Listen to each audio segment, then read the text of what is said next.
Hi friends, मैं सुनील। इस आज की एजुकेशन में आपका स्वागत है।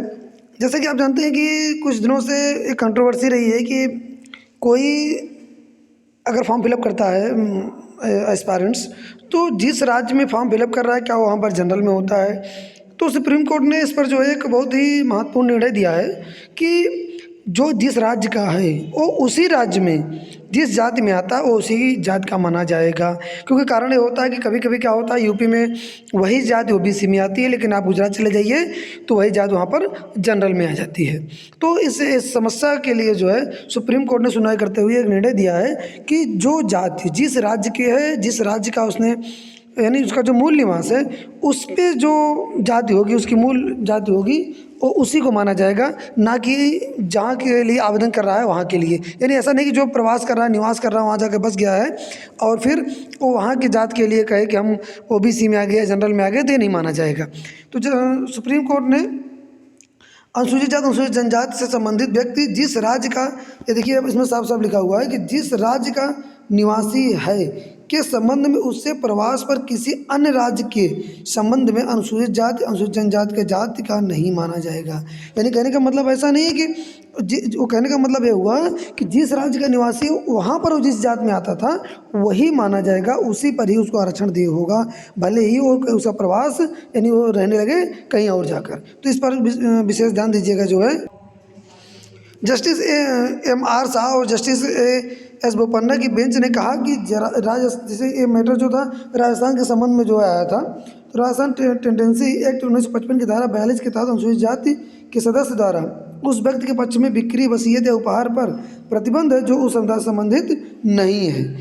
मौजूदा मामले में जमीन का खरीदार अनुसूचित जाति का व्यक्ति था और आमतौर पर पंजाब में रहता था। ध्यान दीजिएगा, यहाँ पर वादी ने मांग की कि बिक्री विलेख को राजस्थान उपनिवेश अधिनियम 1955 की धारा 42 और 113 का उल्लंघन घोषित किया जाए। क्यों कहा उसने? क्योंकि उसने कहा, उच्च न्यायालय ने फैसला सुनाया कि कोई व्यक्ति राजस्थान में रहने वाले अनुसूचित जाति के व्यक्ति की जमीन खरीदने के लिए राजस्थान में अनुसूचित जाति से होने वाले लाभ का दावा नहीं कर सकता है। इस आदेश को सुप्रीम कोर्ट में चुनौती दी गई थी। सुप्रीम कोर्ट ने कहा कि धारा 42 का उद्देश्य अनुसूचित जाति के व्यक्तियों की सुरक्षा करना है जो उसी राज्य से संबंधित है जिससे वे संबंधित हैं। वर्तमान मामले में राजस्थान था। हमने वही कहा कि जो नेटिव आपका स्टेट है, जो नेटिव आपका प्लेस है, वो वही आपका मूल माना जाएगा। यानी जो रेसिडेंशियल है, जहाँ आप टेम्परेरी रूप से रह रहे हैं या रहने लगे हैं, वो नहीं माना जाएगा। तो जैसा कि ये पर खरीद और बिक्री में एक ये बातें कही गई हैं जो अभी आपके सामने हमने प्रस्तुत की। कोर्ट के अनुसार पंजाब से संबंधित अनुसूचित जाति का व्यक्ति राजस्थान में भूमिहीन अनुसूचित जाति व्यक्ति को दी गई भूमि खरीदने के लिए राजस्थान में अनुसूचित जाति होने का लाभ का दावा नहीं कर सकता था। तदनुसार इस प्रकार से न्यायालय ने माना कि प्रतिवादी के पक्ष में भूमि बिक्री लेन देन राजस्थान उपनिवेश अधिनियम 1954 की धारा 13 और राजस्थान किराएदारी अधिनियम की धारा 42 का उल्लंघन माना गया। तो इस तरीके से सुप्रीम कोर्ट ने निर्णय दे दिया है कि निर्णय दिया कि जिस राज्य का मूल निवासी उस जो है वहाँ पर जिस जात में आता रहेगा वो उसी में माना जाएगा। यानी उसको जो है अलग से किसी जात में हम गणना नहीं कर सकते हैं। जैसे हमने अभी आपको बताया कि कुछ ओबीसी ऐसे हैं जो कि यूपी में तो जो है ओबीसी में आते हैं, लेकिन राजस्थान गुजरात में चले जाएंगे तो वहाँ पर वो जनरल में मान लिए जाते हैं। तो इसमें जो है समस्या आ जाती है, क्योंकि कई राज्यों में ऐसा, कर्नाटक में और कई राज्यों पर ऐसा ही नियम है।